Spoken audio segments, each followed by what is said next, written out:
Now let's just move on further towards the next question, which says that ABCD is a rectangle in which the diagonal AC bisects the angle A as well as the angle C. So let us suppose if with the question I'm just forming up the figure of this question. So first of all, it says that ABCD is nothing but a rectangle.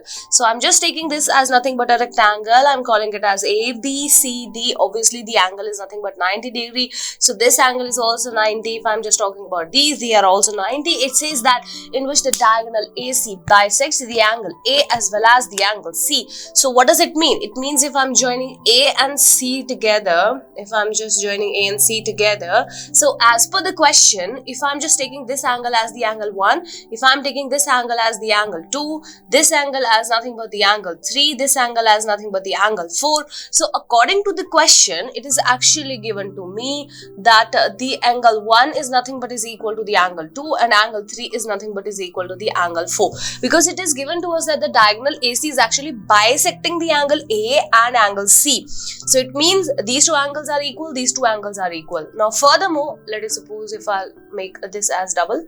Okay, so furthermore it says that show that ABCD is a square. So we just have to show that ABCD is nothing but a square. So it is quite enough for us to prove that all the sides are equal. So if we will prove that all the sides are equal, then definitely this rectangle is nothing but a square. So let's just move on further and let's just show that all the sides are equal to each other. So let us suppose if I am just starting with the transversal AC, and the two parallels AB and CD. So as I can say over here that since ABCD is a rectangle, and a rectangle is also a parallelogram, and a rectangle is also a parallelogram, it implies that AB should be parallel to CD or DC. So it implies that AB is nothing but parallel to DC, and AC is the transversal. So if AC is nothing but the transversal which is existing between the two parallel lines, so definitely angle 1 should be equal to the angle 4 and angle 2 should be equal to the angle 3. Why so? Because they are forming up the pair of alternate interior angles. They are alternate interior angles. If I am again just talking about BC and AD being the parallel. So let us suppose if I'm just writing it up over here that similarly AD is also parallel to BC. AD is also parallel to BC and AC being a transversal, So if I am just taking these two parallel sides, then in view of these two parallel sides, I can say that angle 1 is nothing but is equal to the angle 4. So let us suppose if I'm just taking this result only and I'm neglecting this one, because we can prove this statement further in the similar case. So let us suppose if I'm just taking this particular statement that we have, which is nothing but angle 1 which is equal to the angle 4. Now let us suppose if I'm just taking this as nothing but the equation number 1, I'm taking this whole as nothing but the equation number 2, then what can we say from the equation number 1 and 2? So from equation number 1 and 2, we can say that angle 1 is equal to the angle 2 which is equal to the angle 4. Furthermore, we can say that angle 3 is equal to the angle 4 which is equal to the angle 2. So what does it mean?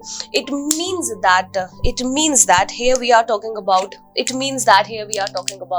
angle 1 is equal to the angle 4. We are getting this result which says that angle 2 is actually equal to the angle 4. So since if angle 2 is equal to the angle 4, then you can see if angle 2 is nothing but is equal to the angle 4, it implies that AB should equal to AC, AB should equal to BC. Sorry, why so BC? Because of the reason that the sides opposite to equal angles,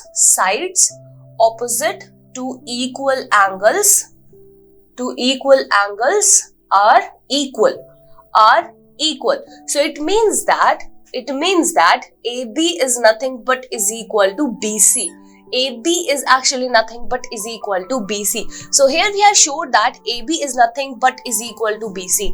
Now in the similar manner, I can also prove this particular fact that angle 1 is equal to the angle 3. Means from these two concepts we can prove that angle 1 is nothing but is equal to angle 3. And if angle 1 is equal to the angle 3, then what can we say about the angle 1 is equal to the angle 3 concept? That this particular side is nothing but is equal to this particular side. We can say this fact. So in the similar manner we can proceed further. So similarly AB is equal to BC comes out to be is equal to CD comes out to be is equal to DA. So if we can show, or if we have shown this, that all the sides are equal to each other, it implies that the rectangle is nothing but rectangle is a square. Rectangle is a square, which implies that ABCD is a square. ABCD is nothing but a square. And this is what we have to prove in the very first part. So this is all about the very first part. Now let's just move on further toward the second part. It says the diagonal BD is actually bisecting the angle B as well as the angle D. So let us suppose if I'm just joining the diagonal BD, because in order to prove that BC is equal to CD, we definitely require a diagonal BD. Means in the similar case, if we just wanted to prove this, we have to form a diagonal. We have to form a diagonal in which we have to form a diagonal BD which exists as a transversal. In order to prove that BC is equal to CD and AD is equal to AB. So in order to prove this fact, we have to take BD diagonal.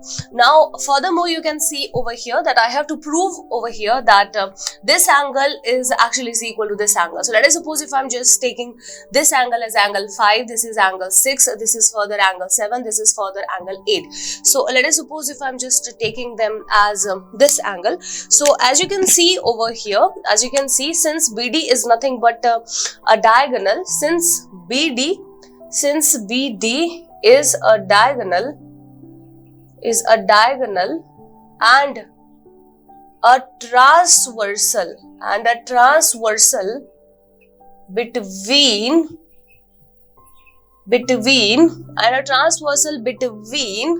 the two parallels, which is a DC parallel to AB, then angle 5 is nothing but is equal to you can see over here, angle 5 is nothing but is equal to the angle 8. Between the two parallels, we have between the two parallels DC parallel to AB, and furthermore we can say that DC parallel to AB, and furthermore we can say that AD parallel to BC, and in between the two parallels we can say DC parallel to AB, and we can also say it is also in between AD parallel to BC. So from these two concepts we can say that angle 5 is nothing but is equal to the angle 8, and furthermore angle 6 is nothing but is equal to the angle 7. Angle 6 is nothing but is equal to the angle 7. Now here we have angle 6 is nothing but is equal to the angle 7. Now furthermore you can see that since it is nothing but a square, since ABCD is a square, since it is nothing but a square, since if I'm just talking about this as a square, then it implies that AB is nothing but is equal to AD, which implies that angle 5 is equal to the angle 7, which implies that angle 5 is equal to the angle 7. Why so? Because the angles opposite to equal sides are equal. And in the similar manner, similarly, we can say that CD is equal to CB, which implies that angle 6 is equal to the angle 8. So using these two concepts, what can we say? Using these two concepts and again these results, we can say that angle 5 is equal to the angle 8 and angle 5 is equal to the angle 7, which implies that angle 7 is equal to the angle 8, and furthermore angle 5 is nothing but is equal to the angle 6. You can see from these three results that what we are getting angle 5 is equal to the angle 7, angle 5 is equal to the angle 8, so angle 8 is equal to the angle 7, furthermore angle 6 is angle 7, angle 6 is equal to the angle 8.